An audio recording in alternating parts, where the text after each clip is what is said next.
بسم الله الرحمن الرحيم، والصلاة والسلام على أشرف المرسلين. أهلا بكم مشاهدي الكرام في قناة فنون وأسرار مطبخي. جبت لكم اليوم نوع من أنواع الكسكس الجزائري التقليدي، وهو كسكسي بالخضرة.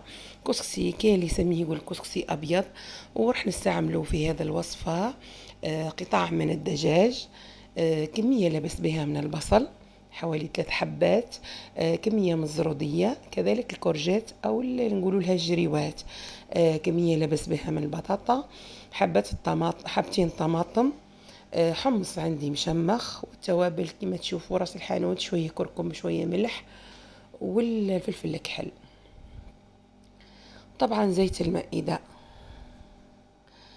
نجيب قدر نحط فيه كمية من زيت المائدة،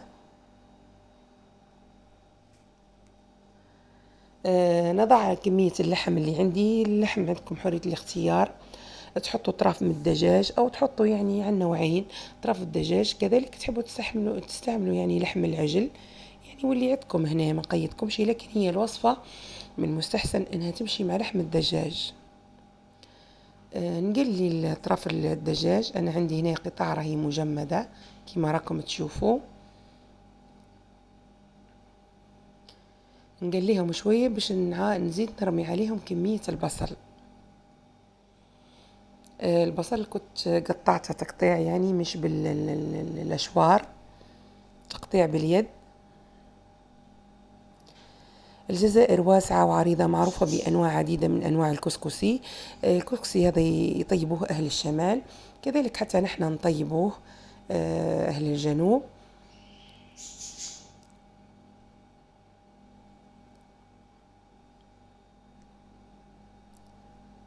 أطباقنا التقليدية يعني كثيرة ومتنوعة وكلها لذيذة.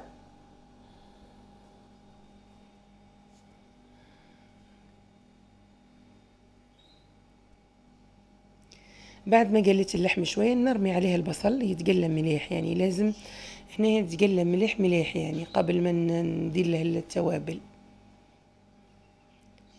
أو قبل ما نرمي عليه الماء. الحمص تحبوا تضيفوه يعني من أول الطياب لما يكون عندكم مشمخ، أو إنكم تضيفوه في الأخير يكون يعني مسلوق، قاضي حاجة يعني. طيب أنا هنا كان عندي الحمص مشمخ في المجمدة، راح نستعمله. يعني الكسكسي بالخضار هذا كسكسي الجريوات، يعني صحي مليء بالخضار، ما فيش يعني طماطم المصبرة، يقدر يكون طبق صحي ولذيذ في نفس الوقت.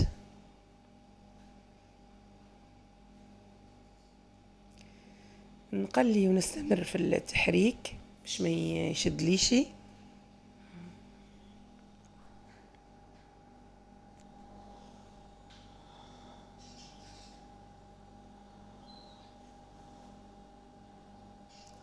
تكون هنا النار متوسطة، لا قوية ولا هي ضعيفة.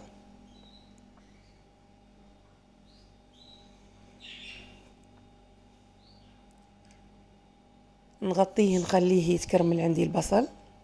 في هذه الأثناء نحضر الكسكسي، أي نوع من الكسكسي عندكم الأحسن، يعني هم في الشمال يستعملوا يعني الكسكسي الرقيق، أنا استعملت هنا الكسكسي المتوسط. راح نبله بالماء، ودرت له ندير له شوية ملح شوية زيت، نبله مليح بالماء ونحله مليح، ما نخليش يكعبر عندي. وراح نوضعه يعني يفور تفويرة الأولى، يعني ما تزيدش عن نصف ساعة، يعني نضيف له الماء بالتدريج، يعني للمبتدئات يضيفوا الماء شوية شوية. يعني هو كيلو كسكس راح يدي حوالي يعني 2.5 كاس من الماء. نرجع للصوص نتاعي، هنا راه تقلت مليح، نبدا ندير لها ليزيبيس تاعها، يعني التوابل الخاصة بالكسكسي الأبيض هنا ما لازم تكون يعني نبعد على التوابل الحمراء كما البابريكا والهريسة. هنا لازم نديروا توابل، يعني هنا كاين اللي ما يضيفولاش حتى الكركم ولا راس الحانوت، انا هنا ضفت شويه للطعم باش ما يجينيش ماصف. ودرت له الحمص هنا راه مشمخ عندي موشي طايب، درته في أول الطهي. شوية فلفل أكحل، يعني هو التابل الرئيسي نتاعه هو الفلفل الأكحل يتماشى معاه. ونزلت أضفت له شوية كركم، ما زودت له شي، وشوية من راس الحانوت.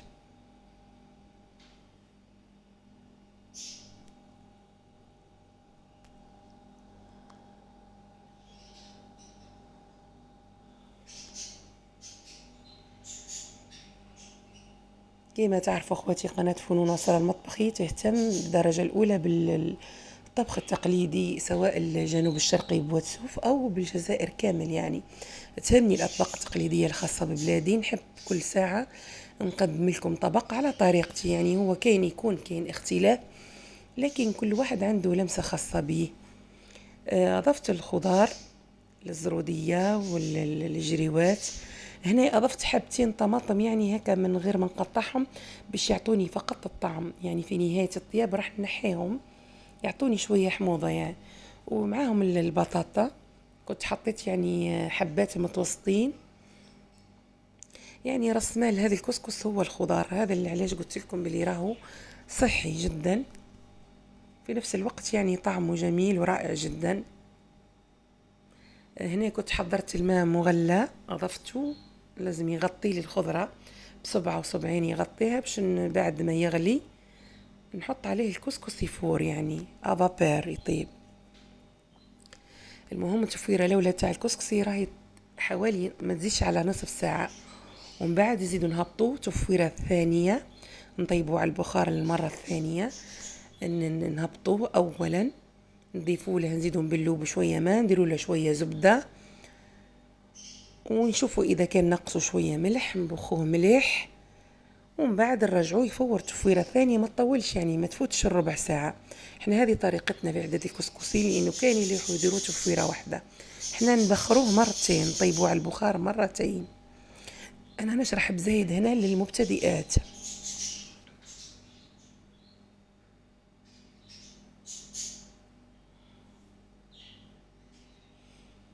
هذه الآن راح نحط التفويرة الأولى. التفويرة الثانية راني شرحتها لكم باش ما نبقاش نكرر.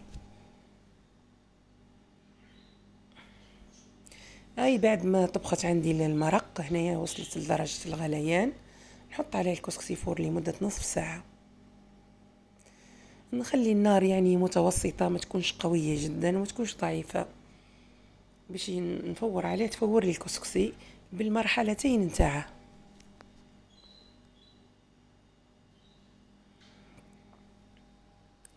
الكمية ما نقولكمش دائما على الكميات، فقط انتم تتقيدوا بالطريقة. اوجد عندنا هنا الكسكسي، نحطوا لاصوص بجهة واحدة، والخضار حطيناها تزيين فوق الكسكسي، وكل واحد يعني يصب البويون بحذاه وياكل بالصحة والعافية. نتمنى تكونوا استفدتوا. ما تنسوناش بالاشتراك اللي موش مشترك، الضغط على زر الجرس، والى اللقاء في وصفة جديدة.